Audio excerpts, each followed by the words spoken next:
A child in the ancient world did not need a lion to die. A single sip of the wrong water could do it. A cold night could do it.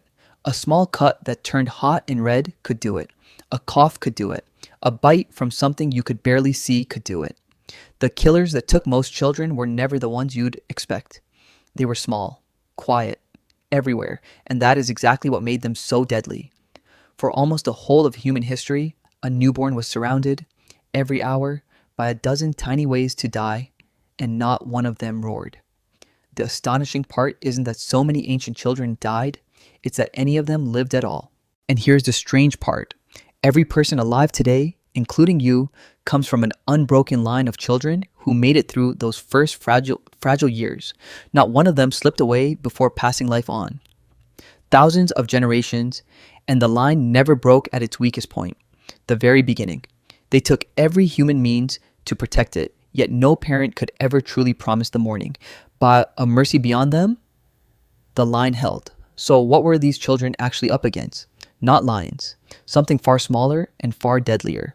One thing before we go on, nobody wrote any of this down. The deep past kept no records of how a child was fed or carried or kept warm. So most of what follows is not certainty. It is our best reading, drawn from the bones we do find, and from peoples who still live close to that old way today. When something is a fair guess, treat it as a guess.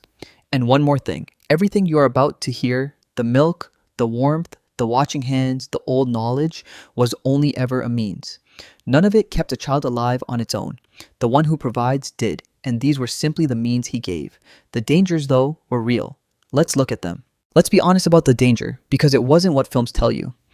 The great threat to an ancient child was almost never the roaring predator.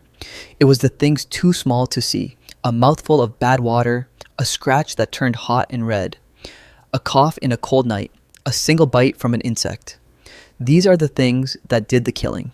We can't count the children of the deep past exactly, since no records were ever kept, but among people who lived close to that old way, it was common for something like a quarter to half of all children to die before they grew up.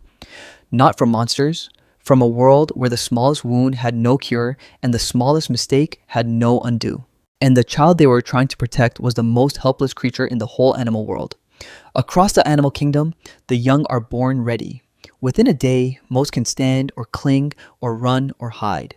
A human baby can do none of it. It cannot walk for a year. It cannot feed itself for years. It cannot even hold up its own head or stay quiet when danger is near. Of every young thing born on earth, the human child arrives the most helpless and the most dependent, by far. In a world of cold nights and hungry animals, something that fragile should not have lasted a week. That it lasted at all is the real story. And the answer to how begins not with strength, but with something we have almost completely forgotten. Start with the quietest killer of all, water. To us, a cup of water is safe by default. For an ancient child, it was one of the most dangerous things it could ever swallow. Standing water carried sickness that could empty a small body in a single day. And a baby has almost nothing to lose before it is gone. So mothers gave the one drink that was always clean, their own milk. Not for a few weeks, but through the early years of life, around 2 full years. This was not a preference.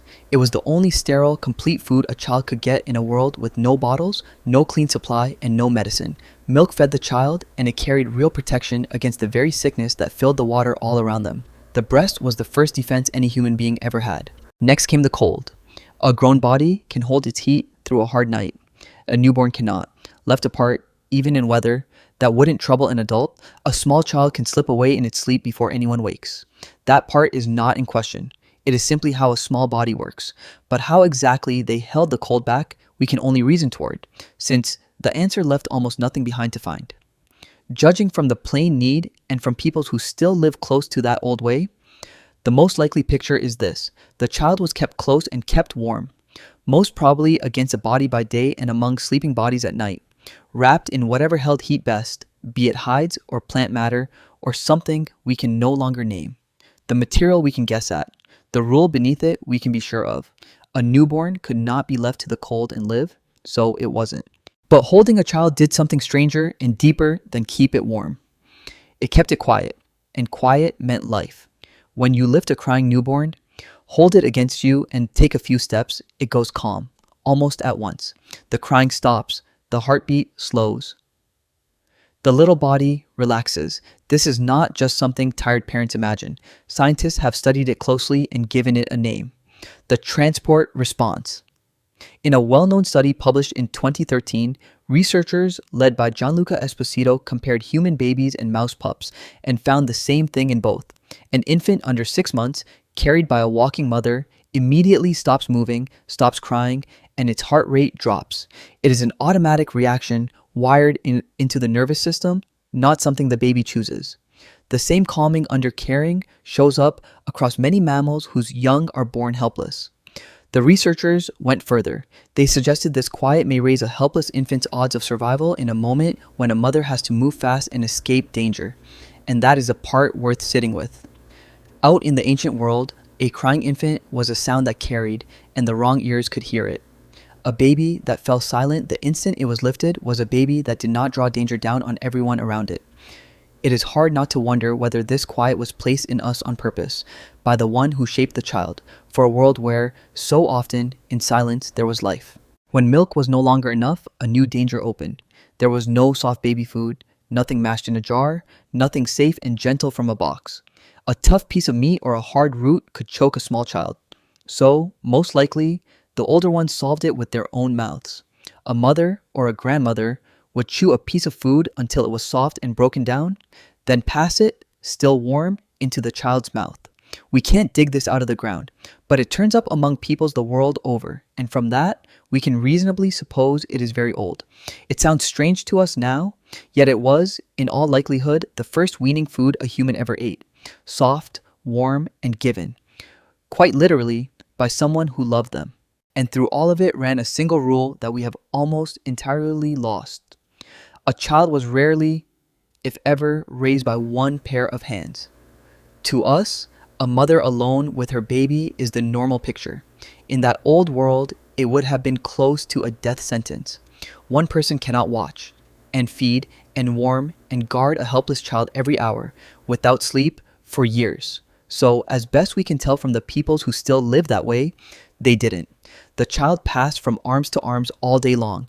Mothers, fathers, aunts, older brothers and sisters, grandmothers, others who weren't even kin.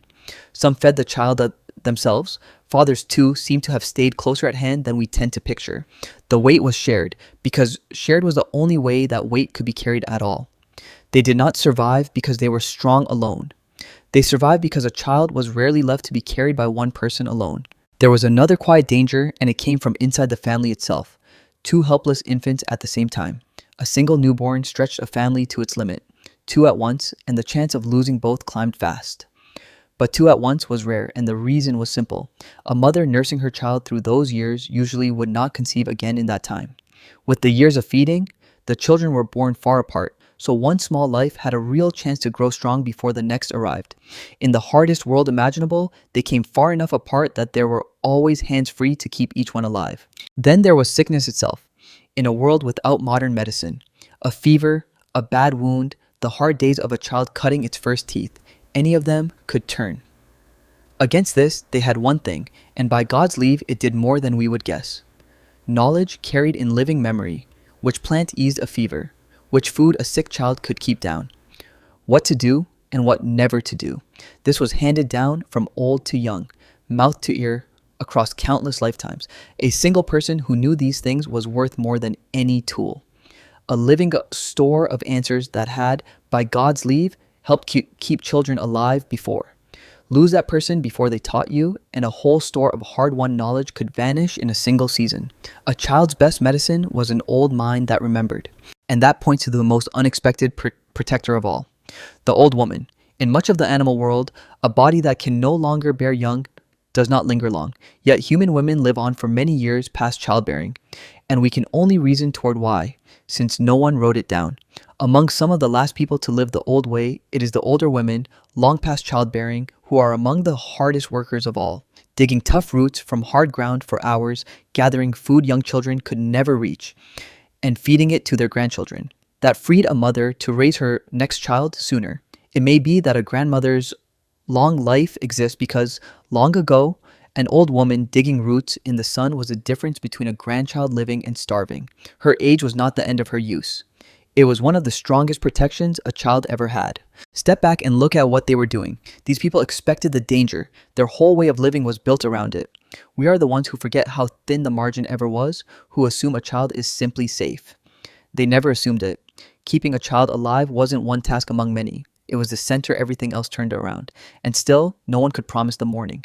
And it would be a lie to make that world sound gentle. For all the care, children still died. From the water, from the cold, from the fever, from the season when the food ran out and there was simply not enough to go around. Sometimes there was nothing anyone could do but hold a small life and lose it anyway. It is hard to sit with, but it belongs in the honest picture. And some things come no matter what we wish, no matter what we do to prevent them. They are not ours to command. They are the decree of the Lord, and the human heart can only bow to it and accept. For a child, the whole distance between growing up and not could lie in the smallest of things: a colder winter, a worse wound, a hungrier month. That is how narrow the line truly was. And every single person alive today comes from the ones who, again and again, were carried through to the living side of it. And in the very coldest places humans ever reached, the last defense was not fire and not shelter, it was contact. A fire can die, a shelter can fail, a storm can catch a group out in the open. But a mother's body went wherever the child went. Skin against skin, under furs, the newborn borrowed heat straight from the one holding it. Not warmth around the child, but warmth passed directly into it. And that is the part we forget. For the smallest human, survival was never something held alone. The heat was borrowed, the food was given, the silence was helped along. Life was passed from body to body long before it was ever lived alone.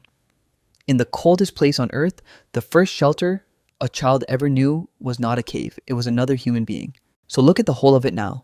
A child arrives more helpless than almost any other creature on earth, unable to walk, to feed itself, to warm itself, to stay silent in the face of danger.